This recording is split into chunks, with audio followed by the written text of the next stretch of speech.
Pemirsa, Assalamualaikum warahmatullahi wabarakatuh. Berikut kami akan membacakan buku Fatwa Tarjih Tanya Jawab Agama yang diterbitkan oleh Tim Majelis Tarjih dan Tajdid Pimpinan Pusat Muhammadiyah. Kita sekarang memasuki subjudul 3, kriteria manusia berkualitas, dengan judul utama masalah kejadian dan amalan manusia. Pertanyaannya, bagaimana kriteria manusia berkualitas baik di hadapan manusia dan di hadapan Allah? Mohon penjelasan dan dalilnya.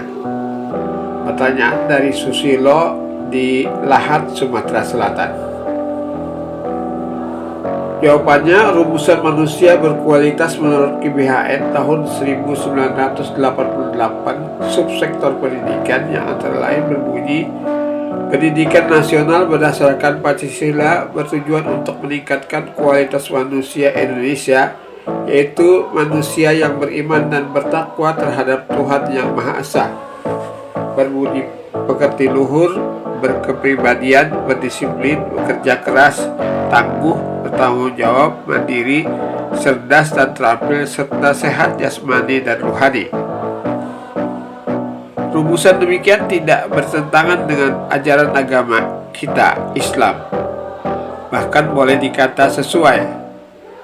Kalau saja setiap orang mengamalkan dengan baik rumusan itu, khususnya bagi umat Islam dengan kacamata agama Islam, kualitas yang demikian akan sesuai dengan perintah-perintah Allah dan Rasul-Nya yang terdapat pada Al-Quran dan Sunnah Nabi. Kita ambil saja beberapa kriteria yang sangat pokok dalam agama Islam, yakni beriman dan bertakwa dan berbudi pekerti luhur, yang dalam Islam disebut berakhlakul karimah. Tentang iman dan berbudi pekerti luhur sangat erat hubungannya. Banyak ayat yang menjelaskan maksud beriman, tetapi mengingat tempat, kita ambil saja satu dari banyak ayat yang terdapat pada Al-Quran. Misalnya ayat 15 surah Al-Hujarat. A'udzubillahi minasyaitonirrajim. Innamal mu'minuna alladzina amanu billahi wa rasulih summa lam yartabu wa jahadu bi amwalihim wa anfusihim fi sabilillah ulaika humus shadiqun. Artinya, sesungguhnya orang-orang yang sebenarnya beriman hanyalah orang-orang yang beriman kepada Allah dan Rasul-Nya.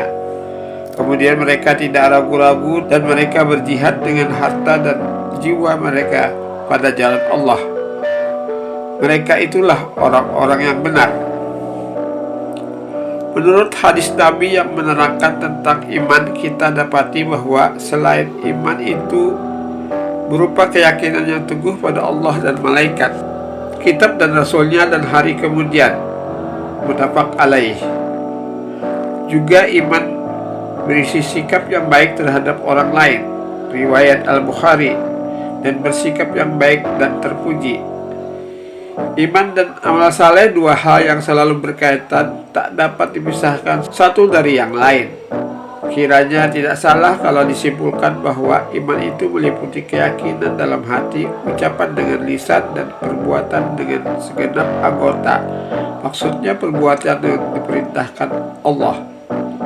Karena iman yang ada pada seseorang dengan segenap konsekuensinya dengan hasil amal dan perbuatannya yang baik, seseorang akan mendapat amanah atau kepercayaan orang banyak, yang menunjukkan hubungan iman seseorang dengan kualitasnya, sesuai dengan hadis Nabi riwayat Al-Bukhari dan Ibnu Umar, yang artinya tidak memiliki iman yang sempurna bagi orang yang tidak lagi melaksanakan amanat.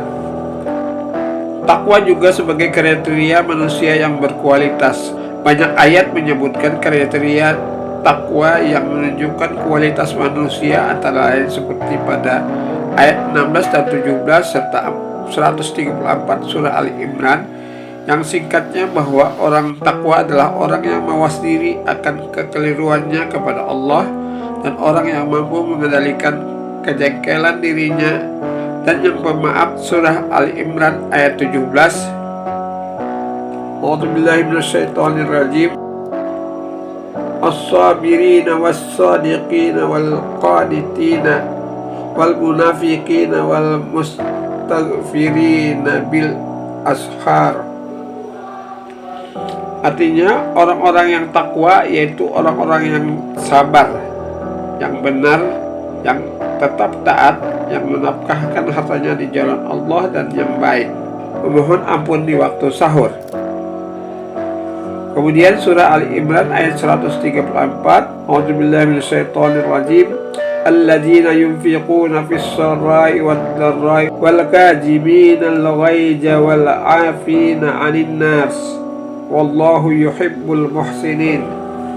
Artinya orang-orang yang takwa ialah orang-orang yang menafkahkan hartanya di waktu lapang maupun sempit, dan orang-orang yang menahan amarahnya dan memaafkan kesalahan orang, dan Allah menyukai orang-orang yang berbuat kebajikan. Budi pekerti luhur termasuk kriteria kualitas manusia. Dalam Islam sangat besar arti akhlak atau budi pekerti seseorang sebagai kriteria kualitas seseorang, seperti tersebut pada hadis riwayat Al-Bukhari dan Ibnu Umar, inna min ahyarikum ahsanakum khuluqa. Artinya sesungguhnya yang paling baik di antaramu adalah yang paling bagus budi pekertinya. Hadis riwayat Bukhari dari Abdullah bin Amr. Selanjutnya banyak ayat dan as-sunnah yang menunjukkan pentingnya sifat-sifat disiplin, bertanggung jawab dan sebagainya sebagai kriteria kualitas manusia menurut pandangan agama. Pemirsa, demikian kami telah menyelesaikan membacakan buku fatwa tarjih tanya jawab agama dari tim Majelis Tarjih dan Tajdid Pimpinan Pusat Muhammadiyah Jilid 2. Kita akhiri dengan membacakan Subhanakallahumma rabbana wa bihamdika asyhadu an la ilaha illa anta astaghfiruka wa atubu ilaik. Assalamualaikum warahmatullahi wabarakatuh.